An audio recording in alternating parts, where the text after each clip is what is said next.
দুটি বাহিনীর সংঘর্ষে তীব্র উত্তেজনা। কাছাড়ের হেলারায় মারপিটে গুরুতর আহত তিনজন। থানায় পৃথক পৃথক মামলা।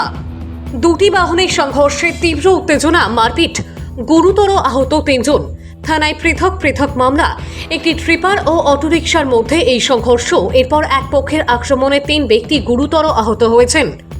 ঘটনাটি সংঘটিত হয়েছে কাছাড়ের কাঠিগোড়ার হেলারের রেল স্টেশনে।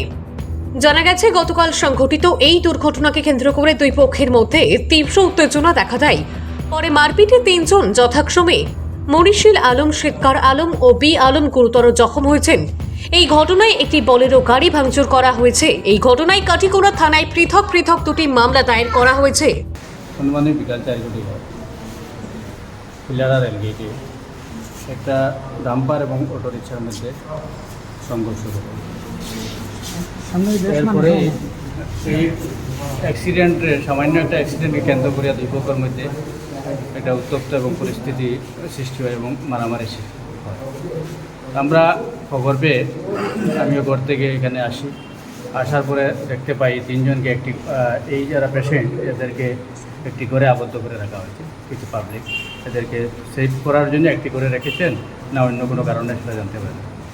যখন দেখলাম এদের অবস্থা বেগতিক, তখন আমি কাঠিগোড়া ওসি মহোদয়কে ফোন করেছি এবং উনি তাৎক্ষণিকভাবে ব্যবস্থা নিয়েছেন এবং স্টাফ পাঠিয়ে ওনাদেরকে উদ্ধার করেছেন। এখন কাঠিগোড়া মডেল হসপিটালে রয়েছেন এবং এখান থেকে এখন রেফার করা হয়েছে শিলচর মেডিকেল। যারা মারধর করেছে তাদেরকে শনাক্ত করা হয়েছে? শনাক্ত করা যায়নি, কারণ আমরা শুনে এসেছি। এখনও পর্যন্ত যারা দেখিনি কারা মেরেছে, কারণ ওই সময় আমরা উপস্থিত ছিলাম না। লোকের মুখে যেটা জানতে পারি, লোকাল এখান থেকে গেটের যারা আশেপাশের লোক এরার থেকে আক্রমণ করা হয়েছে। এছাড়া জানতে পারি যে একটা হোটেলে সিসিটিভি ফুটেজ রয়েছে, ক্যামেরাবন্দি হয়েছে। পুলিশ ইনভেস্টিগেশনে সেগুলো বেরিয়ে আসবে। আসলে নতুন গাড়ি ভাঙছে। হ্যাঁ, এখানে ক্ষয়ক্ষতি অনেকটা হয়েছে। নতুন একটা বোলেরো পিক আপ, তার পুরোপুরি চেম্বার ভেঙে দেওয়া হয়েছে।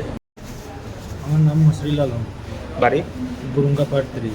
কীটা হয়েছে ঘটনা? আমি ওদিকে অটো লিয়ে আইছি, আবার পরে এমএল গাড়ি এখানে, হাইবা গাড়ি এখানে আমার অটোর পিছে মারছে রেল গেটের উত্তর সাইডে। তারপরে একজন মানুষ আসলে তাই বলে, তোরা সামনে যাও, সামনে ব্লক লাগিয়ে দিবি।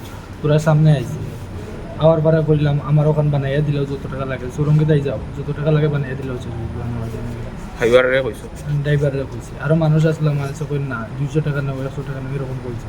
আমি বললাম মিলা হইতো না, যত টাকা লাগে 50 টাকা দিয়ে পারলে বানাইয়া দিল। আমার গাড়ি ভাঙছে। তারপরে আমার ভাই তারা ওখানে আসলো, শোরুমে আসলো, চালাই গাড়ি একটা বুকিং করে রাখলো। তো ওখান থেকে আমি ফোন মারছি তারা, হল আমার গাড়ি মারি দিছে। তারা আইসুন ওখান থেকে রেলগেটও আইসো ক্যাম্পারে একটা নিয়ে। আমার বাদে দরজা খুলে খালি বার হইতে হতো, সবাই মারা ছিল। খেয়ে মারছে তো ওখানে রেলগেটের মানুষ, দোকানদার যতটা আসলো সব, খালি 2টা মানুষ আসলো। ওটাই লাস্ট টাইমে তোরা বাঁচাইছ। ওই গাড়িটা কার আছে? এই গাড়িটা এমএল গাড়ি, অন্য রেলগেটের গাড়ি। মালিক বাগানি একটা ড্রাইভার ছিল। তার নাম জানো নি যারা মারছে? না, নাম জানি না, এমনি মানুষ দেখলে চিনতে পারবো। কতজন তো 20 থেকে 25 জন মারছে?